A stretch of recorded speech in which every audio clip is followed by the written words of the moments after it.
আসসালামু আলাইকুম প্রিয় শিক্ষার্থীরা, আশা করি তোমরা ভালোই আছো। আমাদের আজকের টপিক হচ্ছে একটু ভিন্ন, যেটা তোমরা অনেকে হয়তো নাও জেনে থাকতে পারো। যে আমাদের টপিক হচ্ছে, আমরা বোর্ডে সরাসরি দেখলে ভালো হয়। দেখো, বাইনারি ডেসিমাল অক্টাল এক্সাম ব্যতীত অন্য সংখ্যা পদ্ধতির রূপান্তর।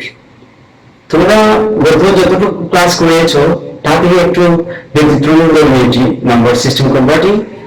এখানে ধরো আমাদের 23 ভিত্তিক একটি সংখ্যা আছে, এই যে 5, আমাকে বের করার কথা বলছে 6 ভিত্তিক। এই ধরনের প্রশ্ন হয়তো পরীক্ষায় আসতে পারে, আমাদের জানতে হবে। আমরা খুবই সহজে সেটার সমাধান করব। যে 5 ভিত্তিক থেকে 6 ভিত্তিক এরকম যদি অঙ্ক আসে, তাহলে আমাদের একটি উদাহরণ দিই তোমাদের। ধরুন, বাংলাদেশ থেকে ইংল্যান্ডের সরকার সরাসরি আসতে দেয় না।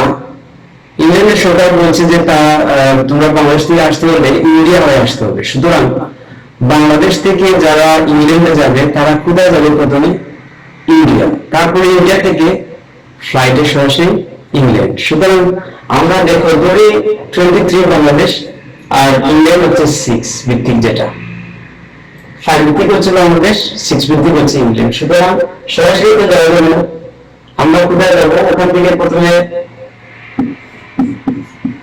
ইন্ডিয়া, ইন্ডিয়া থেকে তারপরে ওখানে। এরপরে এই যে সহজে আমি বলতে পারি যে কোনো স্টুডেন্টের। তো আমাদের বিষয় হচ্ছে 23, ওই সংখ্যাকে আমরা প্রথমে ডেসিমেলে বের করবো। এই ডেসিমেলটা ইন্ডিয়া লক্ষ্য করতে বলছি, এবং ওখান থেকে আমরা পরিমাপ হয়ে যাবো। তো তোমাদের প্রথম 2 ক্লাসের কথা মনে আছে যে কোনো সংখ্যা থেকে আমরা ডেসিমেলে নিতে কোন প্রক্রিয়া করবো? বলো তোমরা, অবজেক্ট হলো।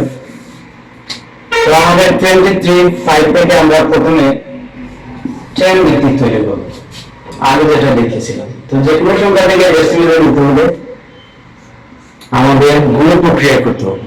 সুতরাং 23 যেটা এর নিচে বেজ আছে 2 গুণ 5, 3 গুণ 5, এই হচ্ছে আমাদের। এবং আমরা পূর্ণ সংখ্যা যেহেতু, সেহেতু আমরা 0 দিয়ে ওই দিয়ে পাওয়ার দিয়ে দিতে হবে। সুতরাং রেডি স্কয়ার ওখানে 0, ওই বেজের উপরে 1, আরো থাকলে আমাদের 2, 3 এভাবে বাড়তো। সুতরাং 2, 5 গুণ করলে 5, 5 থেকে 5, 3, যে কোনো সংখ্যার উপরে 0 থাকলে কি হয়ে গেল প্রিয় শিক্ষার্থীরা? 1 হয়, সেটা মাথায় রাখতে হবে। সুতরাং 5 এর উপরে 0 বলতে হবে। তো 5 গুণ 10, 3 লিখে দিয়ে, তো আমাদের আনসার কত হলো? 30। আমরা এখন চলে গেলাম ইন্ডিয়াতে। তো এখন কোথায় যাবো? ইন্ডিয়া থেকে সরাসরি ইংল্যান্ডে। তো আমাদের ইন্ডিয়া যাওয়ার পরে আমাদের ফেজটা এভাবে হয়েছে 13। সুতরাং 13 কি হয়েছে? 13 আমাদের এই 10 হয়েছে। সুতরাং আমরা 13 গুণ, আমাদের কিন্তু এখন ওখান থেকে আমরা 13 হয়ে গেছি ডেসিমেল। এরপর ওখান থেকে আমরা বের করবো ওইটা, এখন আমাদের ওই পদ্ধতি। সুতরাং ডেসিমেল থেকে যে কোনো সংখ্যা পদ্ধতিতে রূপান্তর করতে হলে কোন প্রক্রিয়া? বলো প্রিয় শিক্ষার্থীরা, তোমরা না বুঝলে আমাদের আগের ক্লাসগুলো দেখে আসিও।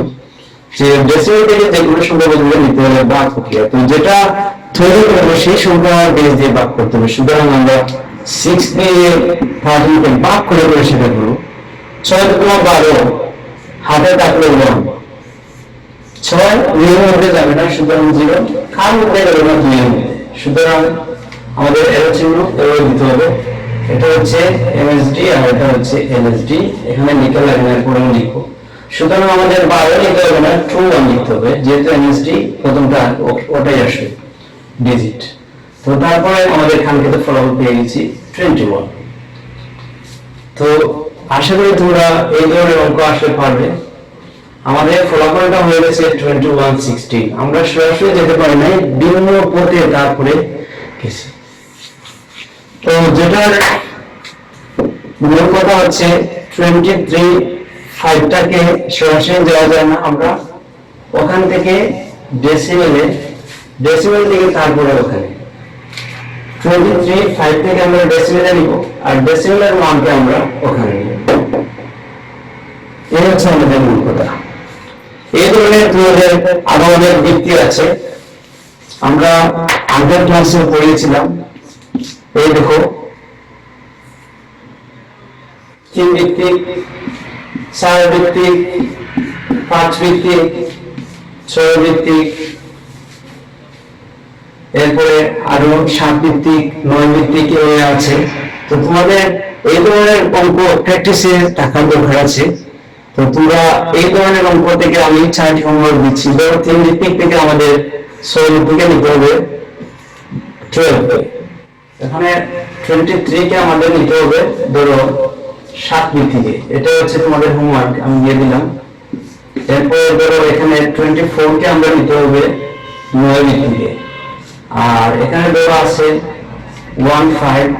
15 6 ভিত্তিকে আমাদেরকে নিতে হবে 3 ভিত্তি বেসিসের ভিত্তিতে।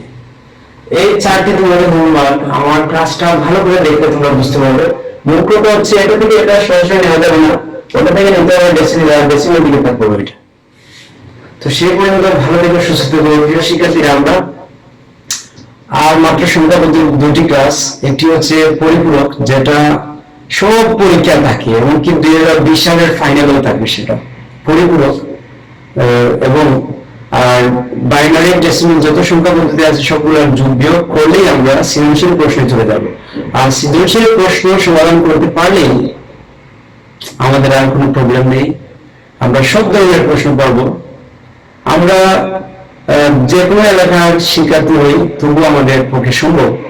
তো আমাদের চ্যানেলের সাথে থাকো তোমরা, আমার চ্যানেলের সব ভিডিওগুলো দেখলে তোমরা পারবে ইনশাল্লাহ। আর তোমরা যারা সাবস্ক্রাইব করো না, আমার চ্যানেলটা সাবস্ক্রাইব করার কথা বলছি। সেই কথা বলে তোমাদের পরবর্তী ক্লাসে স্বাগত জানিয়ে আমি আমার বক্তব্য লেকচার এখানে শেষ করলাম। আসসালামু আলাইকুম। We shall overcome. We shall overcome.